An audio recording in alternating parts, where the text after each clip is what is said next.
This week, it's going to be about the Barclays Premier League season.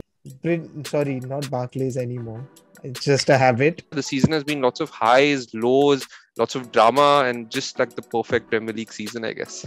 Manchester City won it again in dramatic fashion. It seems like they just do it to fuck with Manchester United fans. You can tell by the way the City and Liverpool teams play that those 11 people on the field just seem to get along much better than any other 11 we've seen for a very long time now. Arsenal being Arsenal, I don't know how do these guys always screw it up when it matters the most.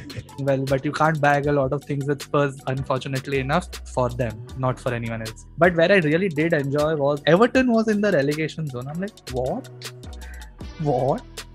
Like, the table never lies. That's something that I truly believe. Next season's top 4 fight is going to have been even more interesting. Thanks, Shubham. Thanks, Gui. It's been a torrid season for our clubs, but we keep going.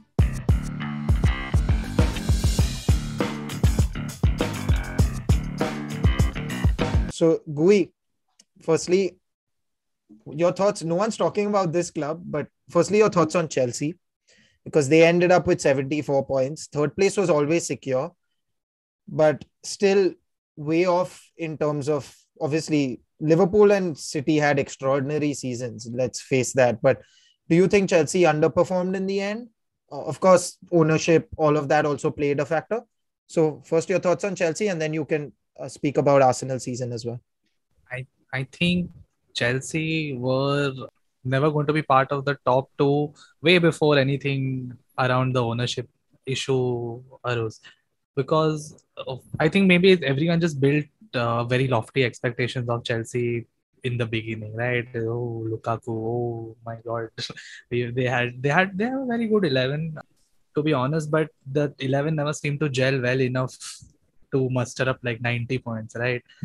You can tell by the way the City and Liverpool teams play that they're just that those 11 people on the field just seem to get along much better than any other 11 we've seen for a very long time now. And that was the case with Chelsea as well. More individual talent as opposed to a unit on the field. And yeah, like I think I wrote them off quite early. It wasn't something which happened towards the end of the season where they just didn't perform towards the tail end. It happened like maybe early mid-season kind of thing is when it was already done for me personally. But yeah, the third place, they didn't let the third place come into question. Where maybe like at some point Arsenal fans are getting very carried away and okay, maybe we have a shot. And they were, let's be honest, like 4-5 points with 6 or 10 games in hand. It's possible, but I don't think anyone put too much stock into that chain of thought, because it didn't really matter whether you're third or fourth at that point. And coming to the North London clubs doing so well. But see, to be honest, I was hoping for a top 4 finish at the beginning of the season, I won't lie. But the way it began, it was just that ball rolled off very quick.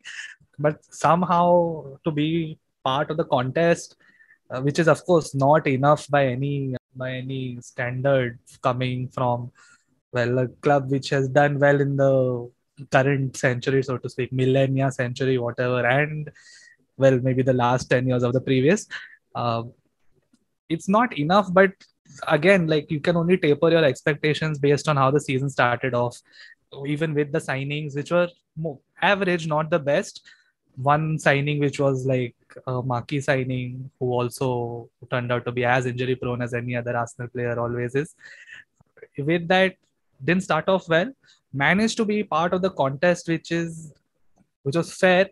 But like Malu said, like, put a lot of stock into what contest done, but I don't think they were so bad. Like, Spurs weren't a bad side. Like, Nuno never got them running. That's the different thing, which is something on the coach, right?